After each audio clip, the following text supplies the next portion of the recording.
Hej alle sammen. Ja, i sådan en travl hverdag, hvor det er svært at mødes alle sammen, så prøver jeg med en lille alternativ nyhedsbrev. Og i virkeligheden så er det jo lidt træls, fordi det er envejskommunikation. Og det er nu sjovest, når vi kan kommunikere begge veje. Den verden, vi lever i, hvor vi er i både øst og vest og nord og syd, så kan det være svært at mødes, og det er i virkeligheden rigtig træls. Jeg kunne godt tænke mig, at vi blev bedre til at mødes, fik mulighed for at mødes. Det har vi ikke rigtig mulighed for at gøre fysisk ret meget mere end det, vi gør i forvejen. Det er selvfølgelig et spørgsmål om at prioritere, når man har muligheden for det, og så også at være i Kolding. Men det koster også både tid og CO2-udslip. Men der er også den mulighed, at vi mødes virtuelt. Både synkront, men det kunne også være asynkront, at vi bliver bedre til at arbejde med Wikien eller med noget Facebook-lignende, hvad det nu ellers måtte være. Det er bare sådan et fromt ønske, jeg har for, at vi udvikler os. Fordi så tror jeg, at vi kan udleve vores potentiale langt mere. Men derudover, så vil jeg jo bare sige, at det går jo rigtig, rigtig godt. Vi har faktisk rigtig, rigtig godt fat i markedet derude, og vi flytter os.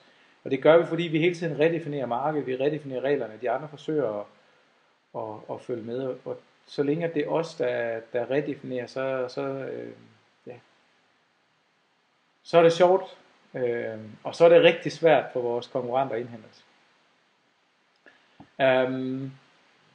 Jeg har ikke lige økonomien i detaljer, men vi har lavet en fremgang på første kvartal på cirka 20% på både omsætning og bundlinje.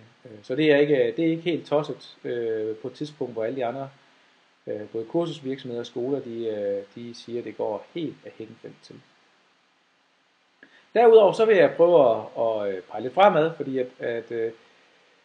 at jeg er meget optaget af det med at kunne tilbyde uddannelse virtuelt, men også at kunne uddanne folk i at være virtuelle og arbejde virtuelt. Og det kan vi kun, hvis vi selv prøver det, hvis vi selv gør det. Så derfor så har det sådan en dobbelt dimension. Helt konkret så har jeg det, nogle af jer har opdaget det, det er ikke alle. Men jeg har lavet et blogindlæg for nogle uger siden på Wikien, hvor jeg beskriver, hvordan vi begynder at bruge iPads som læringsmedie og smider bøgerne ud på nogle af vores hold.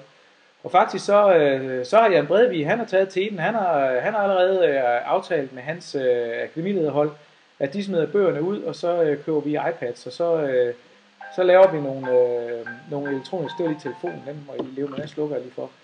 Så laver vi nogle elektroniske læremidler i stedet for at bruge videoer og alt muligt andet. De iPads, dem kommer kursisterne til at give 2.000 kroner stykket. Det er lidt under min indkøbspris. Vores indkøbspris de ligger på 2.870 kroner, men vi sparer bøger. Og jeg tror også, at det vil kunne trække nogle flere kursister til, at vi bruger iPads i hverdagen. Og så tror jeg, at generelt at kvaliteten af det, vi leverer, den vil stige rigtig, rigtig meget. Jeg tror, at vi møder de her kursister, de her deltagers forskellige læringsstile langt mere der, hvor de er med et medie som iPad, hvor vi kan arbejde både med tekst og med videoer og med røre og føle og som vi så i en video, der ligger inde på Wikien også med Pusen. Så det var sådan bare lige et lille blik fremad, og jeg vil bare opfordre jer til også at tænke kreativt og tænke, hvordan vi kan arbejde virtuelt med vores kursister.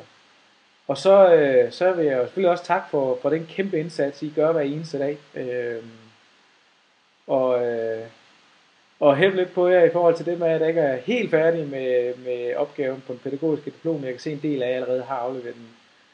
Det er en stor sten, der falder af skuldrene der.